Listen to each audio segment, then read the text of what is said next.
আব্বু, আব্বু তুমি জানো আমাদের স্কুলে একজন নতুন টিচার আসছে। দেখতে অনেক ভালো। আমাকে অনেকগুলো চকলেট দিয়েছে। আমাকে অনেক অনেক আদর করেছে। রাইসা, তোমাকে বলেছি না বাইরের মানুষ তোমাকে কিছু দিলে না নিতে? তারপরেও তুমি ওনার কাছ থেকে কেন নিলে? আব্বু, আমি তো নিতে চাইনি। ম্যাম আমাকে জোর করে দিয়েছে। আজকের পর থেকে তুমি কখনো ওই টিচার থেকে আর কিছু নেবে না। যদি তোমার টিচার কিছু বলে তাহলে বলবে আব্বু মানা করেছে। কথাটা মনে থাকবে? ঠিক আছে আব্বু, আমি আর কখনো ম্যাম থেকে কিচ্ছু নেব না। ওকে, এখন রুমে গিয়ে পড়তে বসো। আব্বু তোমার রাফি চাচুর সাথে কথা বলবো। রাইসা ঠিক আছে বলে রুমে চলে গেল। তখন রাফি আমাকে বলল, তুই রাইসার সাথে এভাবে কথা বলছিস কেন? তুই তো জানিস রাইসা এখনো ছোট, তাই এখনো কিছু বুঝতে পারে না। তুই তো জানিস আমার রাইসাকে অন্য কেউ ভালোবাসলে আমি সহ্য করতে পারি না। তাহলে রাইসা আমাকে কম ভালোবাসবে? তোর ধারণা ভুল। সব মেয়েরা চায় মায়ের ভালোবাসা পেতে, কিন্তু রাইসা কখনো কি তার মায়ের ভালোবাসা পেয়েছে? পায়নি। তাই হয়তো টিচারের সাথে কথা বলতে ওর ভালো লাগছে। আমি চাই না রাইসাকে অন্য কেউ ভালোবাসুক। রাইসার বাবাও আমি, মাও আমি। তাকে ঘিরে আমার সব। আমার বাবা মা থেকেও না থাকার মতো। আর আমি ওদের কখনো ক্ষমা করব না। তারা নিজেদের স্বার্থে আলাদা হয়ে গেছে। আমার কথা একটাবার চিন্তা করলো না। দোষ করেছে তারা। আমার কি দোষ ছিল? তারা আমাকে এতিমের মতো রেখে চলে গেল কেন? কথাগুলো বলতেই চোখ দিয়ে পানি পড়ে গেল। তখন রাফি বলল, থাক, কান্না করিস না। এটা তোর কপালে লেখা ছিল। আগের কথা ভুলে গিয়ে সামনের দিকে এগিয়ে চল। আমি তো তাদের কথা ভুলে গেছি। হঠাৎ তুই রাইসার বাবা মার কথা বললি, তাই ওদের কথা মনে পড়লো। আচ্ছা, এসব কথা বাদ দে। আজকে মন্ত্রী বলেছে তার সাথে দেখা করতে। আমি বলেছি তুই ফ্রি হলে দেখা করে আসবি। ঠিক আছে, চল এখন কি দেখা করে আসি। এই বলে আমি আর রাফি বাসা থেকে বেরিয়ে আসলাম। আসার সময় খালাকে, অর্থাৎ কাজের বুয়াকে বলে আসলাম রাইসাকে খাবার খাইয়ে ঘুম পাড়িয়ে দিতে। আমি আর রাফি আমার নিজের গাড়িতে উঠলাম। আমাদের গাড়ির সামনে ও পেছনে 4টা গাড়ি আসছে। সবগুলো আমার লোক। প্রায় 30 মিনিট পর মন্ত্রীর বাসায় চলে আসলাম। আমাকে দেখে মন্ত্রীর সিকিউরিটি গার্ড তাড়াতাড়ি গেট খুলে দিল। বাসার ভিতরে ঢুকে গাড়ি থেকে নেমে মন্ত্রীর বাসার দরজায় দাঁড়ালাম। রাফি কলিং বেল চাপ দিল। কিছুক্ষণ পর আন্টি দরজা খুলে দিল। আমাকে আর রাফিকে দেখে বলল, আরে রাসেল, রাফি, তোমরা আসো আসো, ভিতরে আসো। তা হঠাৎ আমার বাসায় কি মনে করে? আসলে আন্টি, আঙ্কেল আমাকে দেখা করতে বলেছে, তাই আসলাম আর কি। তা আঙ্কেল কোথায়? তোমার আঙ্কেল তো ওয়াশরুমে আছে। তোমরা সবাই বসো, আমি তোমাদের জন্য নাস্তা পাঠিয়ে দিচ্ছি। থাক আন্টি, লাগবে না। আঙ্কেল কি জন্য রেখেছে কথাগুলো শুনে চলে যাব। আপনাকে কষ্ট করতে হবে না। তুমি একটু বেশি কথা বলো। আমি তোমার কোনো কথা শুনতে চাই না। আজকে রাতের খাবার খেয়ে তারপর বাসায় যাবে। এই বলে আন্টি চলে গেল। আসলে আন্টি অনেক ভালো একজন মানুষ, কিন্তু মন্ত্রী এতটা ভালো নয়। এই কারণে আন্টির সাথে ভালোভাবে কথা বলি। আর আন্টি আমার জীবনের কাহিনী সব জানে। কিছুক্ষণ পর দেখি মন্ত্রী সাহেব উপর থেকে নিচে নেমে আসলো। আমাকে দেখে বলল, আরে রাসেল, তুমি কখন আসলে? আসার সময় কোনো অসুবিধা হয়নি তো? সোফায় বসতে বসতে কথাগুলো বলল, "আহ, আমার কোনো অসুবিধা হয়নি। কেন ডেকেছেন আগে সেটা বলেন। আমার হাতে সময় নেই, একটা কাজে যেতে হবে।" তুমি তো জানো সামনে নির্বাচন আসছে। গেছেবার তো তোমার কারণে মন্ত্রী হয়েছি। আমি চাই এইবারও যেন কেউ মন্ত্রী হতে না পারে। এইবার আমি থাকতে চাই। কথা ঘুরিয়ে পেঁচিয়ে না বলে সোজাসুজি বলেন আমাকে কি করতে হবে। আমি চাই আমার বিপক্ষের প্রার্থী যেন এবার নির্বাচন করতে না পারে। তাকে তুমি বসিয়ে দিবে। তোমার যত টাকা লাগে আমি দিব। সেটা ঠিক আছে, কিন্তু টাকার অ্যামাউন্ট এবার বেশি লাগবে। 1 কোটি টাকা লাগবে। যদি দিতে পারেন তাহলে কাজ হয়ে যাবে। ঠিক আছে, আমি রাজি আছি। তুমি এখন অ্যাডভান্স 50 লাখ নিয়ে যাও। কাজ শেষ হলে বাকি টাকা পেয়ে যাবে। আপনি ভালো করে জানেন আমি কাজের আগে সব টাকা না নিয়ে কাজ করি না। সো আগে সব টাকা পরিশোধ করতে হবে, তারপর আপনার কাজ হয়ে যাবে। ঠিক আছে, সালাম। রাসেলকে 1 কোটি টাকা দিয়ে দাও। ম্যানেজার ঠিক আছে বলে ভিতরে গিয়ে 1 কোটি টাকার একটা সুটকেস নিয়ে আসলো। মন্ত্রী আমার হাতে টাকা দিয়ে বলল, এই নাও, এখানে পুরো 1 কোটি টাকা আছে। আমার কাজটা যেন হয়ে যায়। আজ পর্যন্ত এই রাসেল কোনো কাজে ব্যর্থ হয়নি। আপনার কাজ মনে করেন হয়ে গেছে। আমরা এখন আসি। হঠাৎ আন্টি আমাদের সামনে এসে বলল, খাওয়া দাওয়া না করে কোথাও যাওয়া হচ্ছে না। খাবার খেয়ে তারপর বাসায় যাবে। আমি সব কিছু রেডি করেছি, তোমরা ফ্রেশ হয়ে টেবিলে গিয়ে বসো। কি আর করার, আন্টির কথা ফেলতে পারলাম না। আমি আর রাফি ওয়াশরুমে ঢুকে ফ্রেশ হয়ে তাদের সাথে খাবার খেয়ে বিদায় নিয়ে চলে আসলাম। এরপর আমি আমার আস্তানায় গেলাম। আস্তানায় গিয়ে দেখি আমার লোক নয়নকে চেয়ারে বেঁধে রেখেছে। নয়ন আমাকে দেখে বলল, তুই আমাকে ধরে এনেছিস কেন? যদি আমার ভাই জানতে পারে তুই আমাকে ধরে আনছিস, তাহলে তোকে দুনিয়ায় বাঁচিয়ে রাখবে না। তুই ভালো করে জানিস আমার কাছে কেউ বাধা দিলে আমি তাকে দুনিয়ায় বাঁচিয়ে রাখি না। তাহলে কেন আমার কাছে বাধা দিলি? তোর লোক আমার ভাইয়ের এরিয়া থেকে চাঁদা তুলতে গেছে, তাই ওদের বাধা দিছি। আমরা কি কখনো তোর এরিয়া থেকে কখনো চাঁদা তুলেছি? তাহলে তুই কেন আমাদের এরিয়া থেকে চাঁদা তুলতে গেলি? শোন ভালো করে, আমি রাসেল সব জায়গায় থেকে চাঁদা তুলবো। তোর ভাই রকি আমার কিছুই করতে পারবে না। তুই আবার আমার লোকের গায়ে হাত তুলেছিস। হ্যাঁ, আজকে তোকে মেরে তোর ভাইয়ের কাছে পাঠিয়ে দেবো। দেখি তোর ভাই আমার কি পলটা ছিলতে পারে। তুই একটা ভীতু। তোর যদি সাহস থাকে আমার ভাইয়ের সামনে আমাকে মেরে দেখা, তাহলে বুঝবো তোর অনেক সাহস। তোকে আমরা মাফিয়া কিং জানবো। ঠিক আছে, তাহলে আমি তোর চ্যালেঞ্জ অ্যাকসেপ্ট করলাম। কালকে বিকেলে তোর ভাইয়ের আস্তানায় গিয়ে তোকে মারবো। ওকে ছেড়ে দে। আমার কথা শুনে রাফি বলল, ওকে ছেড়ে দেওয়া কি ঠিক হবে? তাকে যদি মারতে না পারিস তাহলে ওদের সাহস বেড়ে যাবে। আরে আমি ওকে মারবো না। এইসব ছোটখাটো পাতি নেতাকে মেহেদি মারবে। মেহেদি একাই ওদের জন্য যথেষ্ট।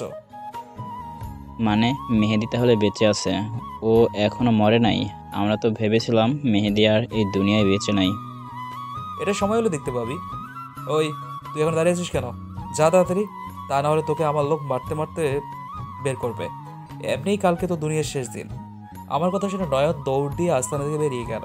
আমি সবার কাছ থেকে বিদায় নিয়ে বাসায় চলে আসলাম। কলিং বেল চাপ দেওয়ার পর খালা এসে দরজা খুলে দিল। আমি খালাকে বললাম, খালা, রাইসা কি ঘুমিয়ে গেছে? ও কি খাবার খেয়েছে? আমার কথা কিছু বলেছে? হালকা খাবার খেয়েছে, তোমার কথা জিজ্ঞাসা করছে। আমি বলছি তোমার আব্বু একটু কাজে বাইরে গেছে, তুমি ঘুমিয়ে পড়ো, তোমার আব্বু কিছুক্ষণ পর চলে আসবে। তারপর অনেক কষ্টে ঘুম পাড়িয়ে দিছি। ও আচ্ছা ঠিক আছে, আমি রুমে গেলাম। খাবার খাবো না, মন্ত্রীর বাসা থেকে খেয়ে আসছি। তুমি খাবার খেয়েছো? তুমি তো জানো তুমি না আসা পর্যন্ত আমি খাবার খাই না। খালা, তোমার এই জিনিসটা আমার ভালো লাগে না একদম। খালি খালি আমার জন্য না খেয়ে বসে থাকো কেন? আমার কোনো ছেলে মেয়ে নেই, তোমাকে আমি নিজের ছেলের মতোই দেখি, তাই তোমাকে ছাড়া খাবার খেতে পারি না। তুমি আমাকে রাস্তা থেকে এনে খাই দিয়েছ, তোমাকে ছাড়া খাবার খাবো কেমন করে? খালা, আপনি আমার কেউ না, তারপরও আপনি আমাকে নিজের ছেলের মতো দেখেন। তাহলে আমার আপন বাবা মা আমার সাথে এরকম করলো কেন? হ্যাঁ, থাক বাবা, হয়তো তোমার কপালে লেখা ছিল। তুমি ওইসব নিয়ে চিন্তা করো না, তুমি রুমে গিয়ে ফ্রেশ হয়ে শুয়ে পড়ো, আমি খাবার খেয়ে রুমে যাব। সেটা কি আপনি বলতে পারবেন খালা? আমি ঠিক আছে বলে নিজের রুমে চলে আসলাম। রুমে এসে দেখি রাইসা কোলবালি জড়িয়ে ধরে ঘুমিয়ে আছে। মেয়েটার চেহারার দিকে তাকালে কেমন যেন খারাপ লাগে। ওর বাবা মা যদি বেঁচে থাকতো তাহলে মেয়েটা বাবা মা ছাড়া হতো না। আমারই ভুল ছিল রাইসের সাথে ওইভাবে কথা বলা। সব মেয়েরা চায় তার বাবা মা তাকে আদর করুক, কোলে বসিয়ে খাবার খাইয়ে দিক, কপালে চুমু দিয়ে স্কুলে পাঠাবে। তাহলে রাইসের ব্যাপারে আপনাদের সংক্ষিপ্তভাবে বলি, ঘটনাটা খুলেই বলি তাহলে। আমি একদিন একটা কাজ শেষ করে বাসে যাচ্ছিলাম। হঠাৎ রাস্তার পাশে দেখি একটা মেয়ে বসে বসে কান্না করছে। তখন আমি গাড়ি থামিয়ে ওর কাছে গেলাম। তখন আমি ওকে বললাম, কি হয়েছে মামনি, তুমি এত রাতে এখানে বসে বসে কান্না করছো কেন? তোমার আব্বু আম্মু কোথায়? মেয়েটা আমার দিকে তাকিয়ে আরো জোরে জোরে কান্না করতে করতে বলল, ওরা আমার আব্বু আম্মুকে মেরে ফেলেছে। ওই জঙ্গলে আমার আব্বু আম্মু পড়ে আছে। আপনি আমার আব্বু আম্মুকে বাঁচান, আমি আব্বু আম্মুকে ছাড়া থাকতেই পারবো না। আমি মেয়েটার কথা শুনে জঙ্গলের ভিতরে গেলাম। ভিতরে ঢুকে দেখি মেয়েটা ঠিক কথাই বলেছে। দুজন ছুরি দিয়ে আঘাত করে মেরে ফেলেছে দুজনকেই। আমি তাদের নাকের ডোকায় হাত দিয়ে দেখি তারা আর বেঁচে নেই। এরপর রাফি এবং আমার কিছু লোককে ফোন দিয়ে আসতে বললাম। তারা 10 মিনিটের মধ্যে চলে এসছে। পরে রাইসার আব্বু আম্মুকে একটা কবরস্থানের সামনে নিয়ে একটা হুজুরকে খবর দিয়ে এনে তাদের জানাজা দিয়ে দাফন সম্পন্ন করলাম। এরপর আমি রাইসাকে আমার বাসায় নিয়ে আসি। রাইসার ঠিক হতে প্রায় 3 মাস সময় লেগে গেছে। আমি সবসময় রাইসার পাশেই ছিলাম। তাকে বলেছি এখন আমি তার সব। আজকে থেকে আমি তার বাবা, আমি তার মা। এরপর এটা কেজি স্কুলে ভর্তি করিয়ে দিলাম। আমার লোক তাকে প্রতিদিন নিয়ে যায় এবং নিয়ে আসে। এই ছিল রাইসের কাহিনী। এবার বর্তমানে ফিরে যাক। আমি আপনাদের এখনো পরিচয় দিইনি, তাই না? অনেক কথা বলে বেড়াচ্ছি, শুধু আমার নামটা জেনে রাখুন। আমি রাসেল। সবাই মাফিয়া কিং নামে চেনে। আর কিছু জানা লাগবে না, গল্পের সাথে থাকুন, সব জানতে পারবেন। আমি আর কোনো কিছু না ভেবে ঘুমিয়ে পড়লাম। রাইসার কপালে একটা চুমু দিলাম আর রাইসাকে জড়িয়ে ধরে শুয়ে পড়লাম। পরের দিন সকালে রাইসা আমাকে ডাকতে লাগলো। আমি ঘুম ঘুম চোখে বললাম, কি হয়েছে মামুনি, এত সকাল সকাল যাচ্ছ কেন? আব্বু আর একটু ঘুমাবো। আব্বু, আজকে তুমি আমাকে স্কুলে দিয়ে আসো। অনেক দিন হয়েছে তুমি আমাকে স্কুলে দিয়ে আসো না। মামুনি, আজকে আমার শরীরটা ভালো লাগছে না, আরেকদিন তোমাকে নিয়ে যাব। আজকে তুমি ওদের সাথে যাও। না, আজকে তুমি আমাকে স্কুলে নিয়ে যাবে। আমি তোমার লোকের সাথে যাব না। তুমি যদি আজকে না নিয়ে যাও তাহলে আমি স্কুলেই যাব না। কি আর করার, রাইসার জোরাজোরিতে শোয়া থেকে উঠে রাইসাকে বললাম, ঠিক আছে মামুনি, তুমি রেডি হয়ে নিচে গিয়ে নাস্তার টেবিলে আব্বুর জন্য অপেক্ষা করো। আব্বু ফ্রেশ হয়ে আসছি। ঠিক আছে আব্বু, তুমি আমার লক্ষ্মী আব্বু, তুমি আমার বেস্ট আব্বু। রাইসা আমার কপালে একটা চুমু দিয়ে রেডি হতে লাগলো। আমি দাঁড়িয়ে না থেকে ওয়াশরুমে ঢুকে ফ্রেশ হয়ে আসলাম। রাইসা রেডি হয়ে নিচে চলে গেল। আমি একটা জামা গায়ে দিয়ে নিচে চলে আসলাম। চোখে এখনো অনেক ঘুম, রাতে দেরি করে ঘুমাইছি তো। আমি নিচে এসে রাইসার পাশে বসে একটা চেয়ার টেনে বসলাম। রাইসাকে নিজের হাতে নাস্তা খাইয়ে দিতে লাগলাম, সাথে আমিও খাচ্ছি। বাপ মেয়ে নাস্তা করে বাসা থেকে বেরিয়ে গাড়ি নিয়ে রাইসা স্কুলে যেতে লাগলাম। রাইসা প্রথম শ্রেণীতে পড়ে। আমার সামনে পিছে আমার লোক গাড়ি নিয়ে আসছে। কিছুক্ষণ পর রাইসের স্কুলের সামনে চলে আসলাম। রাইসের গাড়ি থেকে নামার পর হঠাৎ একটা মেয়ে আমাদের সামনে আসলো। আমি মেয়েটাকে দেখে পুরো অবাক হয়ে গেলাম। ও এখানে কেমন করে? ওর বাসা তো দিনাজপুরে, তার মানে এখানে কোনো শিক্ষকতা করতে আসছে। কিন্তু ওদের তো কোনো কিছুর কমতি নেই, তাহলে এখানে কেন আসলো? আগের থেকে অনেক সুন্দর লাগছে তাকে। হঠাৎ রাইসারটাকে ধ্যান ভাঙলো। রাইসা বলল, আব্বু, তুমি কোথায় হারিয়ে গেলে? তোমাকে সে কখন থেকে ডাকছি। রাইসার কথা শুনে পায়েল অর্থাৎ গল্পের নায়িকা বলে উঠল, কেমন আছো রাসেল? তোমাকে অনেক বছর পরে দেখছি। তোমার মেয়ে কিন্তু অনেক লক্ষ্মী। পায়েলের কথা শুনে আমি বললাম, আলহামদুলিল্লাহ, আমি ভালো আছি। তা বড়লোক বাবার একমাত্র মেয়ে হঠাৎ কেজি স্কুলে চাকরি করতে আসলেন কেন? আপনাদের তো টাকা পয়সার অভাব নেই।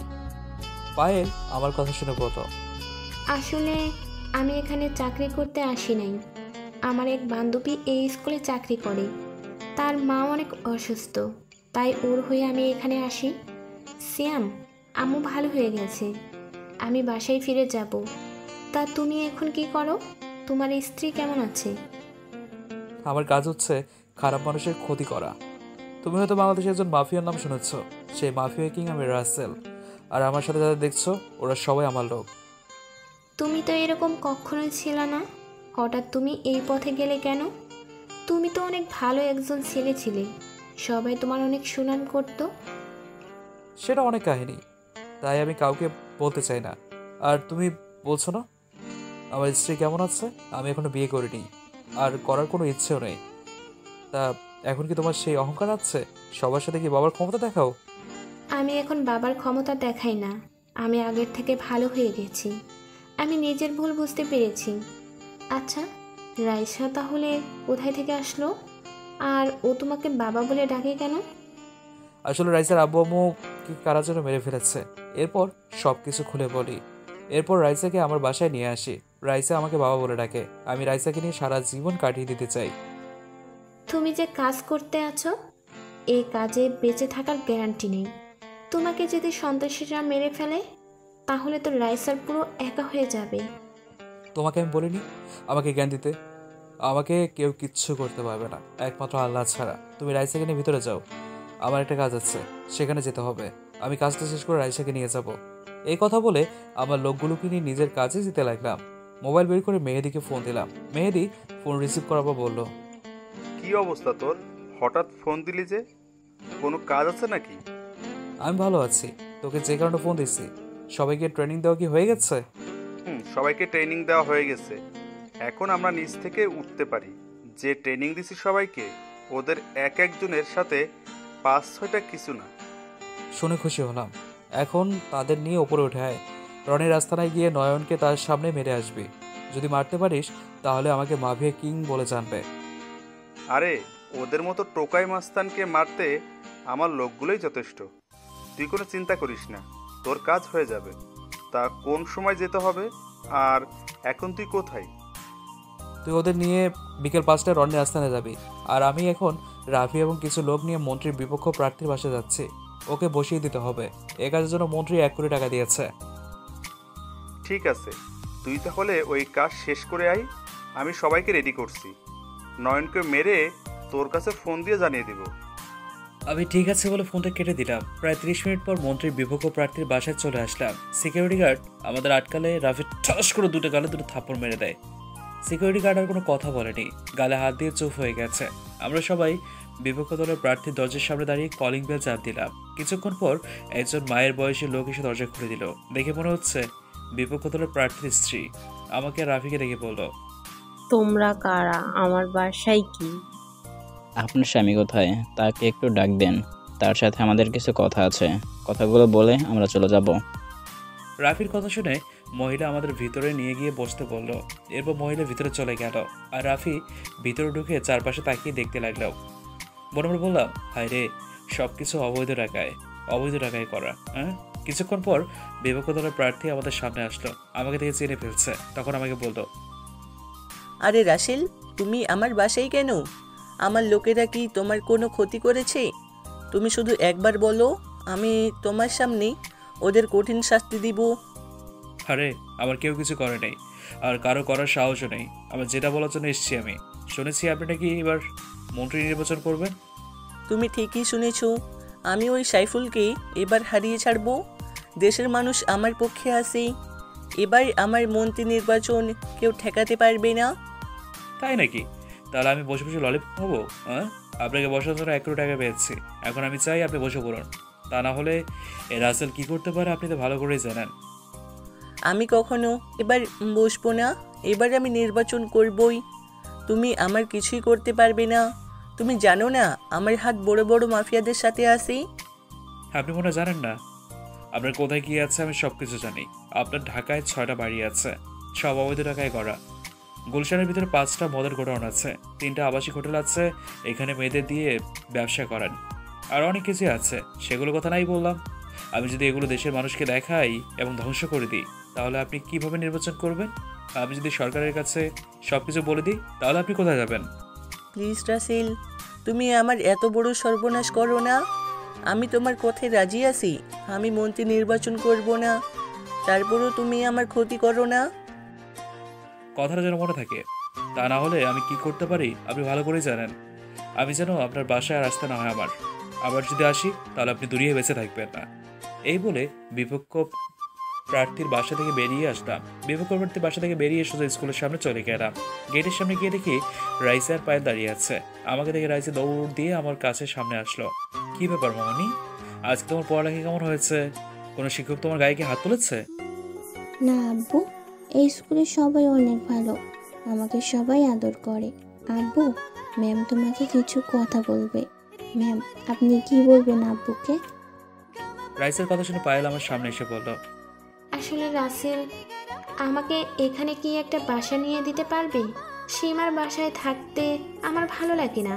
তাদের 2টা রুম, একটায় ওর আব্বু আম্মু ঘুমায়, আর একটায় সীমা, আর ওর ভাইও ঘুমায়, তার উপরে আমি। তাই বলছি আমাকে একটা বাসা খুঁজে দাও। পায়েলের কথা শুনে রাইসা আমাকে বলল, আব্বু, তুমি ম্যামকে আমাদের বাসায় নিয়ে চলো। এখন থেকে ম্যাম আমাদের বাসায় থাকবে, আমার সাথে খেলবে, আমার সাথে কার্টুন দেখবে। আমার কাছে অনেক ভালো লাগবে। প্লিজ আব্বু, তুমি না করো না। রাইসের কথা শুনে আর মানা করতে পারলাম না। তাই পায়েলকে বললাম, তুমি আমার বাসায় থাকতে পারো, তবে আমার কোনো কিছুতে কথা বলতে পারবে না। আমি কখন কি করি, কোথায় যাই, অনেক রাত করে বাসায় ফিরি কেন, এসব কথা আমাকে বলতে পারবে না। শুধু রাইসের কথা ভেবে তোমাকে বাসায় নিয়ে যাচ্ছি। ঠিক আছে, আমি তোমার কোনো কিছুইতেই কথা বলবো না, শুধু কিছুদিনের জন্য। সীমার আম্মু সুস্থ হলে আমি বাসায় ফিরে যাব। আমি ঠিক আছে বলে পায়েলকে গাড়িতে উঠতে বললাম। রাইসাকে মাঝখানে বসালাম। আমি আর পায়েল রাইসের দুপাশে বসলাম। কিছুক্ষণ পর বাসায় চলে আসলাম। গাড়িতে কেউ কোনো কথা বললাম না। গাড়ি থেকে নেমে আমি পায়েল এবং রাইসের দরজার সামনে দাঁড়িয়ে কলিং বেল চাপ দিলাম। কিছুক্ষণ পর খালা এসে দরজা খুলে দিল। আমাদের সাথে পায়েলকে দেখি খালা বলল, রাসেল, এই মেয়েটাকে, তাকে তো চিনতে পারলাম না। তোমার কি কিছু হয়? আসলে খালা ও হচ্ছে পায়েল। আমরা দুজনে একসাথে দিনাজপুরে পড়েছি। এখানে একটা বান্ধবীর পাশে এসছে, তারপর সব খুলে বললাম। ও, এই ব্যাপার। তোমার কোনো সমস্যা নেই মা, তোমার যতদিন মন চায় থাকতে পারো। রাইসা আর আমি বাসায় সব সময় থাকি, রাসেল কাজে কামে বেশিরভাগ বাহিরে থাকে। ঠিক আছে খালা, তুমি পায়েলকে একটা রুম দেখিয়ে দাও। আমি আমার রুমে গেলাম। আমি এখন একটু রেস্ট নেবো। কোনো কিছু দরকার হলে রাফি অথবা বাইরের লোককে বলবে, তারা এনে দেবে। ঠিক আছে রাসেল, তুমি রুমে গিয়ে রেস্ট নাও। যদি খাবারটা খেয়ে ঘুম যেতে তাহলে অনেক ভালো হতো। ওকে খালা, আমি ফ্রেশ হয়ে আসছি। তুমি খাবার রেডি করো। আর পায়েল, তুমি উপরে ডান পাশের রুমে চলে যাও, রুমে সব কিছু আছে। পায়েল ঠিক আছে বলে উপরে চলে গেল। আমিও আর কোনো কথা না বলে রাইসাকে কোলে করে নিয়ে রুমে চলে আসলাম। বাপ মেয়ে দুজনে একসাথে গোসল করে রাইসাকে জামা কাপড় পরিয়ে দিয়ে আমি একটা জামা গায়ে দিয়ে দুজনে নিচে চলে আসলাম। আমি খালা এবং রাইসের চেয়ার টেনে বসলাম। তারপর পায়েলের জন্য অপেক্ষা করতে লাগলাম। কিছুক্ষণ পর সিঁড়ির উপর চোখ পড়তে আমি চমকে উঠলাম। দেখি পায়েল একটা নীল রঙের জামা গায়ে দিয়ে নিচে নামছে। দেখতে অনেক কিউট লাগছে। আরে, এ আমি কি বলছি? আমার জীবনে সব ভালোবাসা হবে না? পায়েল নিচে এসে রাইসের পাশে একটা চেয়ার টেনে বসলো। এরপর খালা খাবার বেড়ে দিতে লাগলো। হঠাৎ দেখি রাফি এক জায়গায় দাঁড়িয়ে আছে। তখন আমি বললাম, কি রে, তুই ওখানে দাঁড়িয়েছিস কেন? তোকে কি বলে বসাতে হবে নাকি? নাকি তোর লজ্জা করছে আমাদের সাথে বসতে? আসলে তেমন কিছু না, তোরা খেয়ে নে, আমি পরে খাবো। আর একটা কথা বলবি, তোর মাথা ফাটিয়ে ফেলবো। তাদের চেয়ার টেনে বস। রাফি আর কোনো কথা না বলে একটা চেয়ার টেনে বসলো। খালাও আমাদের সাথে বসে পড়লো। সবাই মিলে খাবার খাচ্ছি। আমি রাইসাকে খাইয়ে দিতে লাগলাম, নিজেও খেতে লাগলাম। হঠাৎ রাইসা বলে উঠলো, ম্যাম, আপনি একা একা খাচ্ছেন, আমাকে খাইয়ে দিবেন না? আমার খুব ইচ্ছে করছে আপনার হাতে খাবার খেতে। সরি রাইসা, আমি মনে করছি তুমি তোমার আব্বুর হাত ছাড়া অন্য কারো হাতে খাবার খাও না, তাই তোমাকে বলি নাই। তুমি হাঁ করো, আমি তোমাকে খাইয়ে দিচ্ছি। পায়েলের কথা মতো রাইসা হা করলো। এরপর পায়েল রাইসাকে খাবার খাইয়ে দিতে লাগলো। আমি মনে মনে বলছি, রাইসা এই 2 দিনে পায়েলকে কত আপন করে নিয়েছে। আমার কাছে অনেক ভালো লাগছে। সারাদিন কাজের মধ্যে থাকি, রাইসাকে ঠিকভাবে সময় দিতে পারি না। রাইসা কি সুন্দর করে পায়েলের হাতে খাবার খাচ্ছে। আমার খাওয়া শেষ হলে আমি রুমে চলে আসি। এরপর বিছানায় শুয়ে একটা ঘুম দিলাম। হঠাৎ মোবাইলের শব্দে ঘুমটা ভেঙে গেল। ঘড়ির দিকে তাকিয়ে দেখি সন্ধ্যা হয়ে গেছে। এরপর মোবাইল হাতে নিয়ে দেখি মেহেদি ফোন দিছে। আমি ফোন রিসিভ করার পর মেহেদি বলল, রাসেল, কাজ শেষ। নয়নের শরীর থেকে মাথাটা আলাদা করে ফেললাম। রনিকে পায়ের মধ্যে 2টা গুলি করেছি। রনি তার ভাইয়ের মরাদেহের সামনে বসে কান্না করছে। আসার সময় রনিকে ওয়ার্নিং দিয়ে এসেছি, আর কখনো যেন তোর কাজে বাধা না দেয়। যদি কখনো দেয় তাহলে ওর ভাইয়ের মতো তাকেও ওপরে পাঠিয়ে দিব। শুনে খুব খুশি হলাম। রনি হয়তো আমাকে ছোট বড় মাস্তান মনে করেছে। আমার পাওয়ার সম্বন্ধে তার কোনো আইডিয়াই নেই। ও সিংহের গুহায় পা দিয়েছে। ঠিক কথা বলেছিস। এখন বল, আমরা কি করব? আবার কি মাটির নিচে চলে যাব নাকি ওপরে থাকবো? না, তোরা উপরে থাকার দরকার নেই। তোরা আবার নিচে চলে যা।